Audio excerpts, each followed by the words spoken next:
Hi, my name is Shelby, and today we're going to talk about evidence-based practice and ASHA's Code of Ethics. First, let's start with evidence-based practice.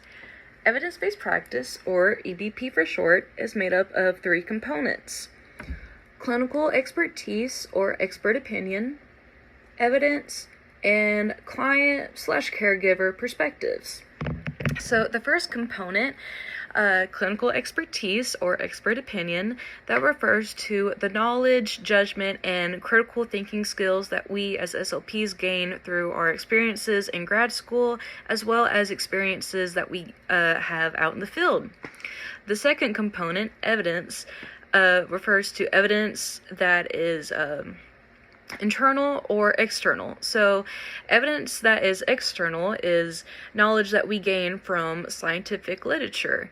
If evidence is internal, then that is knowledge that we gain from data and observations that were collected during sessions with our own personal individual clients.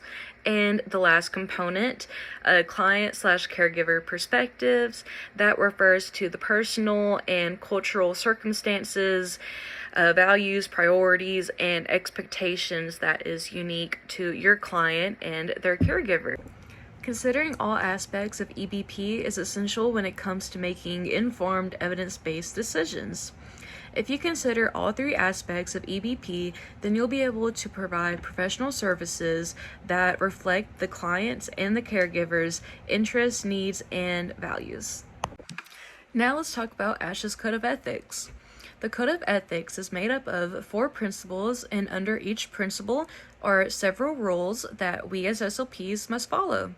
It's very important to be familiar with the Code of Ethics because if you fail to comply, you may lose your SLP license temporarily or permanently. Additionally, you may also have your name, location, and violation added to the Board of Ethics decision list, and that can be viewed by anyone on ASHA's website. Think of ASHA's Code of Ethics as the SLP rulebook. The principles and rules are designed to ensure that SLPs provide services that are professional and ethical. I won't talk about all the rules, but I do want to talk about the principles. So principle 1 is about honoring the welfare of clients and the welfare of participants that are involved in research and scholarly activities. Principle 2 is about SLPs honoring the ability to achieve and maintain the highest level of professional competence and performance. Principle 3 is about SLPs being honest and having integrity when engaging with the public and providing accurate information about any aspect of the field.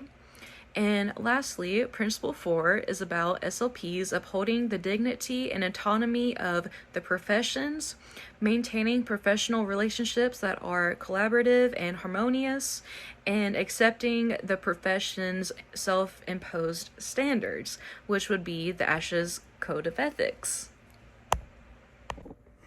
Now let's talk about an example of a ethical problem that an SLP might face in the field and how we can solve it without breaking any of the Code of Ethics. So let's say you are you're an SLP and a very close family member has passed away. The passing of your family member has negatively affected your mental health, and that is affecting your performance at work. What do you do in this situation? Should you just push through and continue to see clients even though your mental health is struggling and affecting your performance? No, that is not the solution. The solution for this would be to go to your supervisor and to tell them, I'm struggling with my mental health and I'm concerned about how it is affecting my performance here at work. It is then up to your supervisor to determine if your services should be limited or suspended for a certain amount of time. If you fail to report this to your supervisor and you just continue to see clients even though you're struggling, you would be breaking Principle 1, Rule R, which talks about how SLPs are responsible for not letting mental health affect their professional services, and if it is affecting your work, then it is your responsibility to go to your supervisor and allow them to make a decision.